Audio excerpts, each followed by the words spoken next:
Hi guys, welcome back to my channel. I'm Kat and this is Catadactyl. So today I'm doing my August anticipated releases. So I'm really excited because there are a few books in August that I am dying to get to. So without further ado, let's go ahead and get into it. Oh, and one note is that all of the dates that they are released will definitely be linked down below. So if you miss it while I'm talking, down below. Alright, let's start. So the first one is out August 7th, and it is The Other Side of Lost by Jessi Kirby. And in this one, we're following Marie, who is a very famous online star, like YouTube, Instagram, all that kind of stuff. Her online presence is really, really big. But then, one day, she kind of has a mental breakdown, and she realizes that what she's presenting online is not really how she is. And she has created kind of two personalities, and she just can't deal with it anymore. So she posts a video exposing her true life, or how she's been fake this whole time, and she decides to clear her head. She's going to hike the John Muir Trail.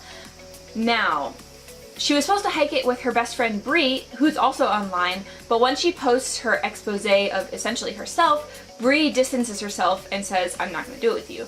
So Marie then has to hike the John Muir Trail by herself.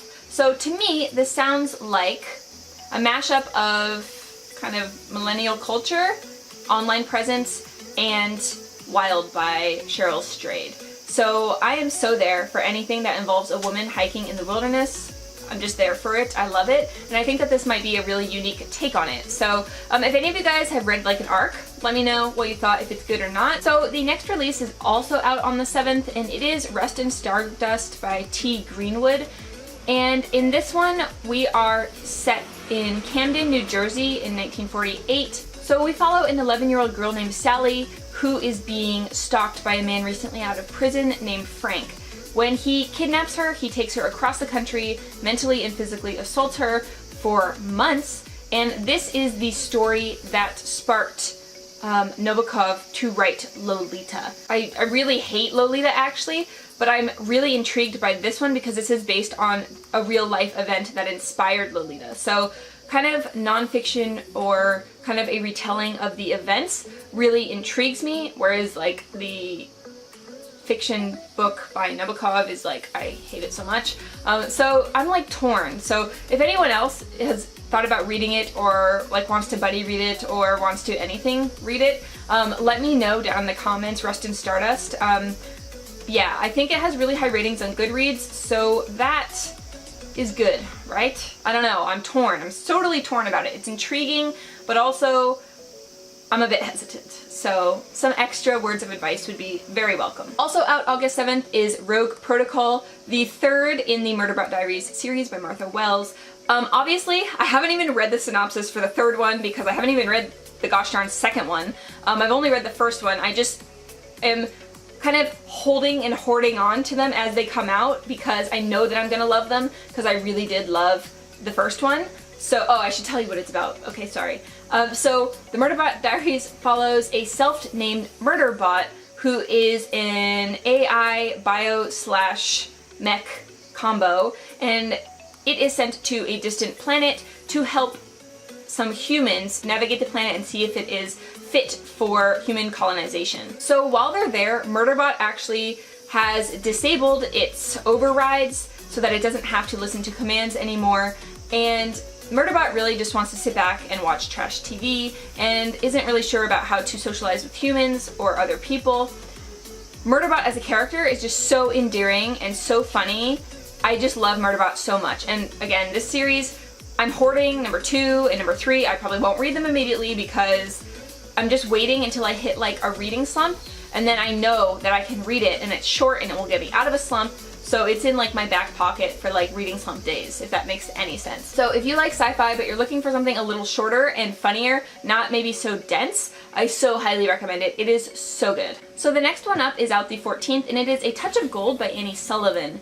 Now this one I only heard about recently, and it is kind of a King Midas retelling, but after the events of King Midas. So if you don't know, King Midas is a king that when he touches something, it turns to gold, and if he touches a person, it could kill them. So we follow the story after King Midas has accidentally hurt his daughter Khorram. Shout out Khorram, yes. Awesome name, good job.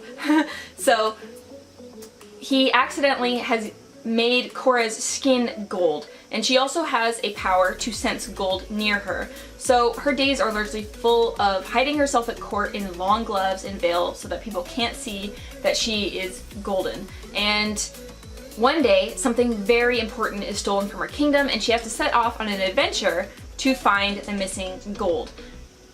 I don't know, it sounds like an interesting retelling. I've never read a King Midas retelling before, so I am intrigued. I do realize that it sounds a little YA cliche-y, but it is a retelling I've never read before, so like, also gold skin.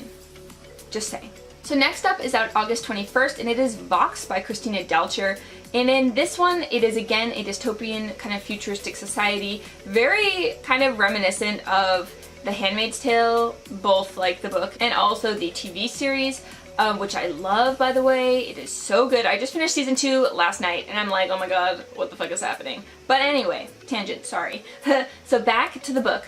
In this world, it is decreed that women are not allowed to read or write, and they can only say 100 words per day.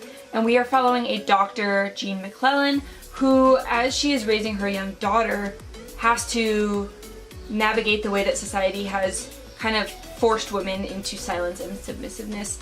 And if they say more than 100 words a day, they are shocked by a device on their wrist. So I feel like in these modern times, looking at you, America, more and more feminist dystopian fiction is so relevant, and I love it. I've always loved dystopian, but this new kind of genre of feminist dystopian, I'm like so here for. And I've seen a bunch of people haul Vox. They've got them as arcs, and I'm just waiting to hear about how good they are. And the last one that I want to talk about is Darius the Great is Not Okay by Adib Khorram, and this is out August 28th. I am going to actually read you the blurb because I don't want to mess it up. It has a lot of names and places that I don't want to mess up. So, okay. Darius Kellner speaks better Klingon than Farsi, and he knows more about Hobbit social cues than Persian ones. He's about to take his first ever trip to Iran, and it's pretty overwhelming, especially when he's also dealing with clinical depression, a disapproving dad, a chronically anemic social life.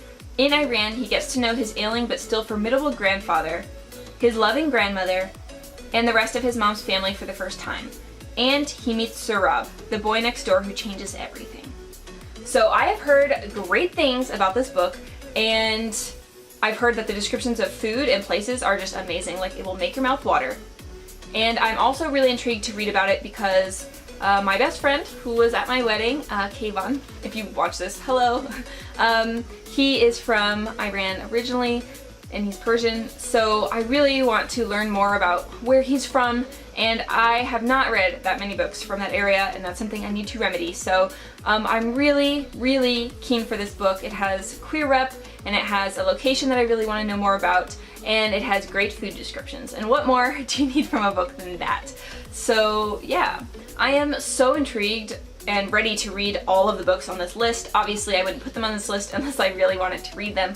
Let me know which one of them is also one that you are going to read, or maybe you're going to read all of them. Let me know in the comments down below. I hope you are having a lovely day, and I will chat to you guys later.